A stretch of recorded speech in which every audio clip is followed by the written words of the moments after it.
Começando mais um Gira NBA. E aí, meus consagradinhos e minhas consagradinhas, tudo bem com vocês? Espero que sim. No início do vídeo, não se esqueça de interagir de alguma maneira. Curtir, comentar, se inscrever, compartilhar, para que o YouTube entenda essa interação e compartilhe o vídeo com mais pessoas, para que assim mais pessoas tenham acesso às notícias do melhor basquete do mundo. Vamos então falar das partidas que nós tivemos no dia de ontem, dia 24 de abril de 2025. Ontem tivemos 3 jogos que iniciaram, a linha de jogos 3 dessa primeira rodada dos playoffs.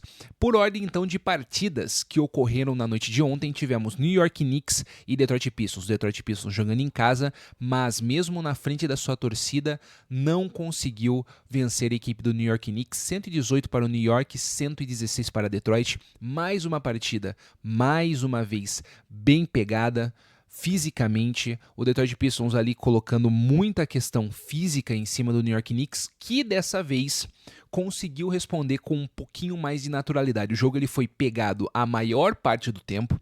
Nós tivemos assim uma abertura de placar, um distanciamento de placar, mais ou menos no meio para o final do segundo quarto, ali onde foi assim, houve uma diferença ali de 13 pontos, mais ou menos, onde, por exemplo, o New York Knicks faltando 13,1 segundos para acabar o segundo quarto, abriu 13 pontos de diferença. E aí na metade do terceiro quarto ali, mais ou menos aos 6 minutos ainda faltando para acabar, o Detroit Pistons consegue encostar de novo e a partida foi dessa maneira bem próxima até o final.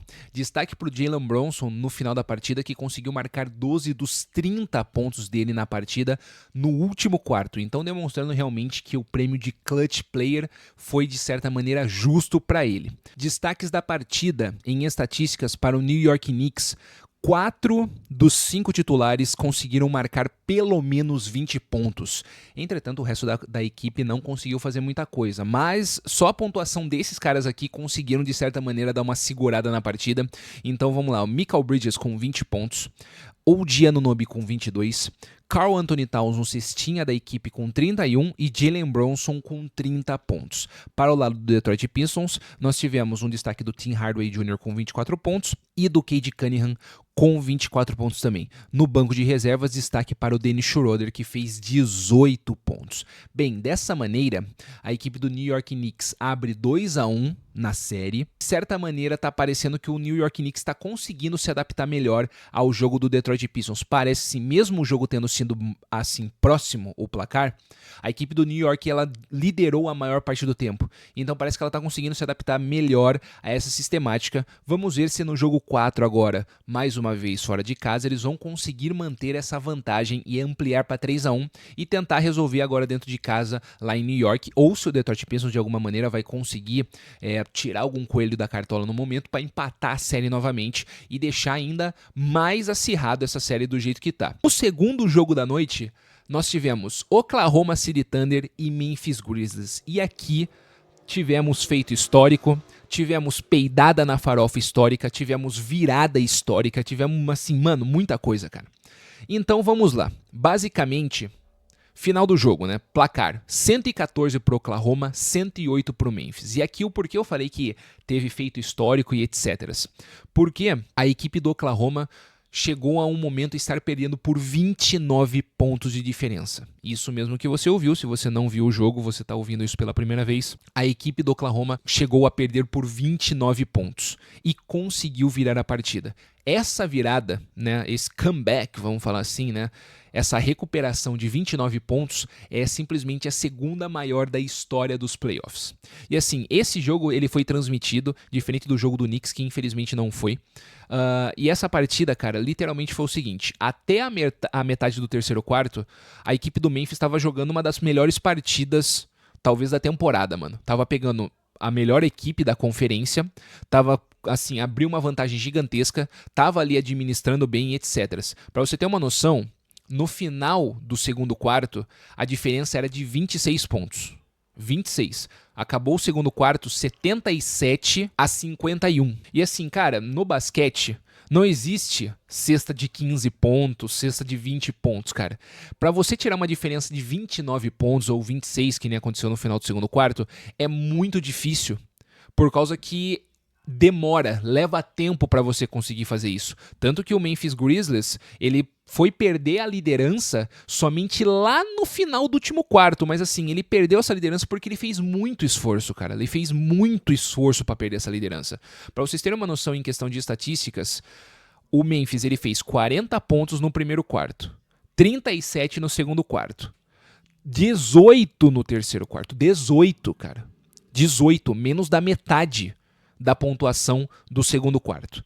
E no último quarto ele conseguiu ser pior, ele fez somente 13 pontos. Somente 13. Em contrapartida, o Oklahoma ele foi 29 no primeiro, no segundo quarto ele cai, porque ele faz 22.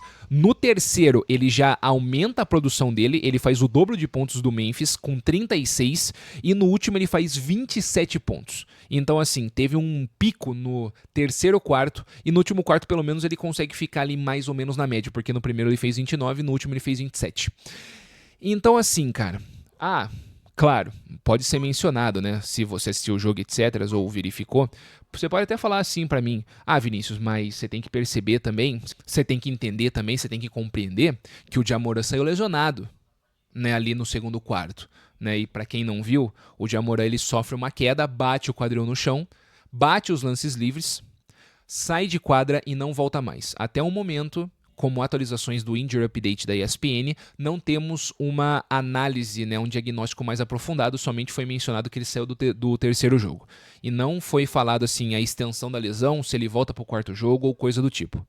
Então vamos voltando à partida. Cara, eu até entendo você não ter o Ja Morant e realmente, é o principal jogador da equipe do Memphis, e etc, etc, etc. Isso é inegável. Eu entendo esse ponto. Entretanto, não é que quando já lesionou, ou quando o segundo quarto finalizou, a diferença estava ali em 7 pontos, 5 pontos, estava um jogo pegado. Não, foram literais 29 pontos, cara. 29, mano. O mesmo número de pontos que o Oklahoma fez no primeiro quarto, pra você ter uma noção. Essa era a diferença. Essa era a diferença de pontuação, cara. Era muita coisa. E é que nem eu falei, pra você tirar uma diferença dessa do basquete demora. Porque ambas as equipes vão atacar, ambas as equipes vão errar. Não é como se, por exemplo, o Oklahoma fosse simplesmente acertar tudo e o Memphis errar tudo, entendeu? Então, assim, é uma diferença muito fácil de você administrar. Você tá entendendo? Só que, cara, simplesmente o Memphis, ele começou a perceber, pelo que deu a entender ali, os jogadores começaram a sentir, de certa maneira, algum tipo de pressão gigantesca. E aí você via, principalmente no início do quarto quarto, que os jogadores do Memphis não estavam mais querendo definir a jogada. Vamos falar assim, o jogador pegava, batia a bola pra dentro pra fazer a infiltração. Em vez de tentar a bandeja, não, ele pegava e passava pra fora no perímetro. Só que daí o cara do perímetro livre, ele pegava, batia a bola e soltava pro outro jogador do perímetro, que aí tentava bater pra dentro. Ninguém queria definir mais. Tava todo mundo com receio de errar. E aí, cara, o time do Oklahoma City Thunder, que teve um psicológico muito mais forte, que teve um psicológico muito mais ajustado, foi lá, cara, e começou a crescer na partida. Percebeu essa fragilidade no time do Memphis, cara, e começou a crescer, crescer, crescer, e aí aconteceu o que aconteceu, cara. Claro, demorou pra essa diferença acabar? Demorou, tanto que eu mencionei pra vocês. Somente foi haver a virada desse placar faltando 1 minuto e meio pro jogo acabar. Você tá entendendo? Por isso que eu falei, mesmo o Memphis Grizzlies produzindo esse pouquíssimo que eu falei pra vocês. Então, assim, é isso que eu quero dizer, cara. No meu ponto de vista, cara, você jogando em casa, né? Ok, tá sem o seu principal jogador ali durante metade do jogo, mas, pô, você tá jogando em casa, tá vencendo por 29 pontos ou 26 pontos, sabe? Tá com uma diferença gigantesca, cara, você não pode perder. De certa maneira, é inaceitável você perder. Você tá entendendo? Não tem uma explicação plausível. Mesmo que a gente tá trazendo aqui, mas tava sem o Ja ou coisa do tipo. Cara, 29 pontos, mano. É só isso, cara. 29 pontos. Não tem. Não tem, assim, uma justificativa plausível para a equipe do Memphis Grizzlies ter perdido essa partida. Agora, o Oklahoma, que já era favorito, com essa virada dentro da casa dos caras, é mais ainda favorito. E agora a varrida, na minha opinião, tá mais do que clara. Tanto é que nem eu mencionei, talvez o Ja Morant nem jogue essa quarta partida, cara. Por uma questão mental, vamos dizer assim, talvez, por causa que vai falar assim, cara, eu vou voltar pro jogo 4 pra quê? Os caras acabaram de chegar aqui, tiraram uma vantagem de 29 pontos, eu vou jogar no sacrifício pra quê? Vou jogar com dor no quadril pra quê? Não vou nem jogar, meu irmão, me tira aí do jogo, sabe? Pode ser que haja essa decisão, vai saber, mano. Fala aí que realmente não tem como eu jogar, como eu performar, e, mano, entra aí com a equipe aí que der, e aí a gente vai ser varrido mesmo, porque a gente não vai conseguir fazer um comeback de 4 vitórias.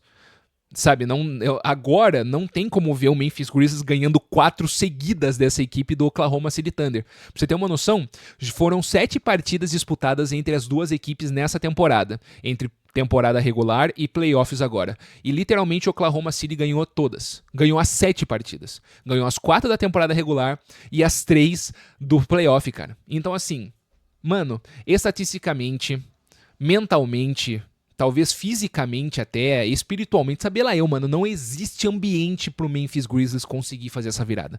Não tem mental pra isso, não tem técnica pra isso, porque na melhor partida dos caras, até agora nos playoffs, eles conseguiram destruir uma diferença de 29 pontos. Conseguiram perder essa partida.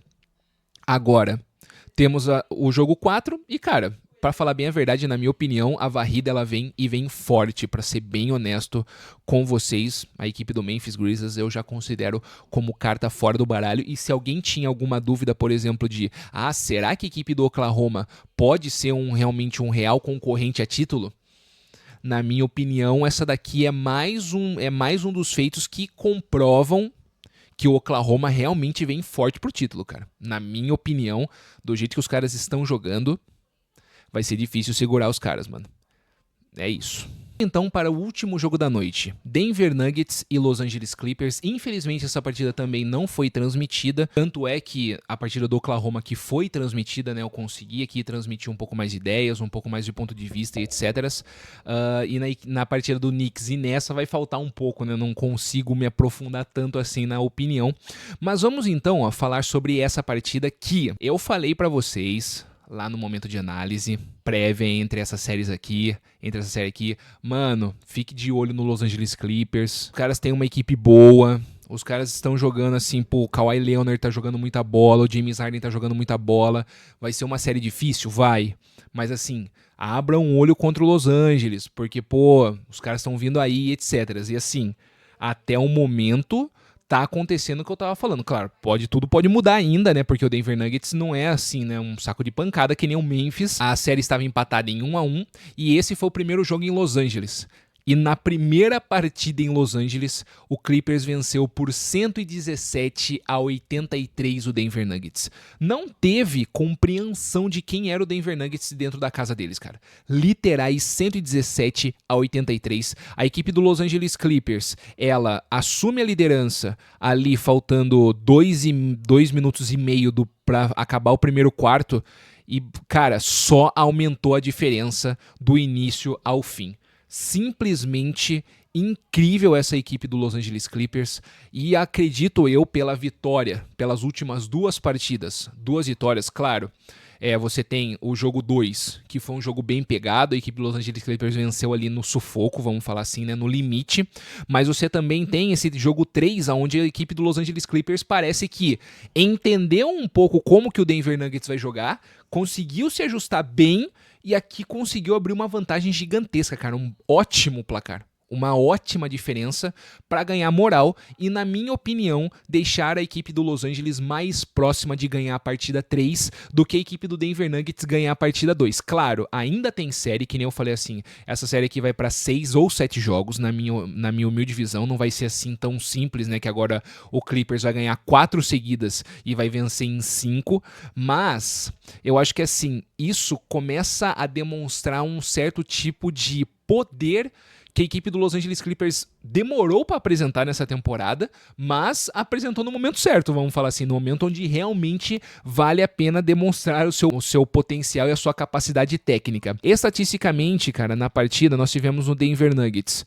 o Aaron Gordon com 15 pontos, Nikola Jokic mais uma vez com triplo-duplo com 23 pontos, 13 assistências e 13 rebotes, e o Jamal Murray com 23 pontos. Só que depois disso, ninguém basicamente mais conseguiu auxiliar a equipe do Denver Nuggets pontuando. Por exemplo, a gente tem o Michael Porter Jr. com 7 pontos.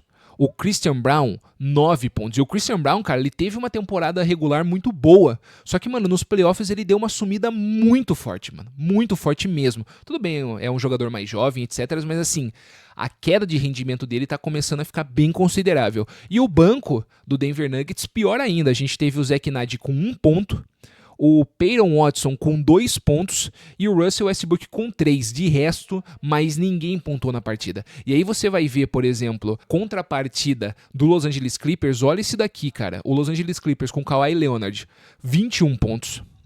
Ivica Zubac, 19 pontos. James Harden, 20 pontos. Norman Powell, 20 pontos. O único que não chegou a pelo menos fazer 10 pontos foi o Chris Dunn com 6. Só que daí você pega no banco de reserva, o Nicolas Batum fez 12 e o Derrick Jones Jr. fez 10. Uma partida muito boa.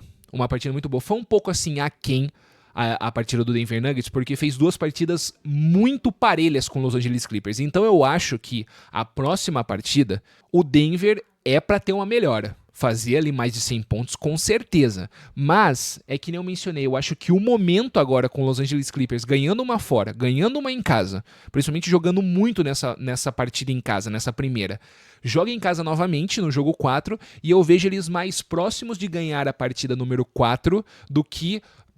ganhar a partida número 3 do que o Denver Nuggets ganhar a segunda partida. Tá? Não tô falando que a série vai acabar, mas assim, eu acho que o Los Angeles Clippers volta para Denver no jogo 5 com 3-1 no placar. 3-1 na série. É a minha visão. De olho nesse Los Angeles Clippers, tá, pessoal? Esse foi o vídeo. Espero que vocês tenham gostado. Tamo junto e até a próxima.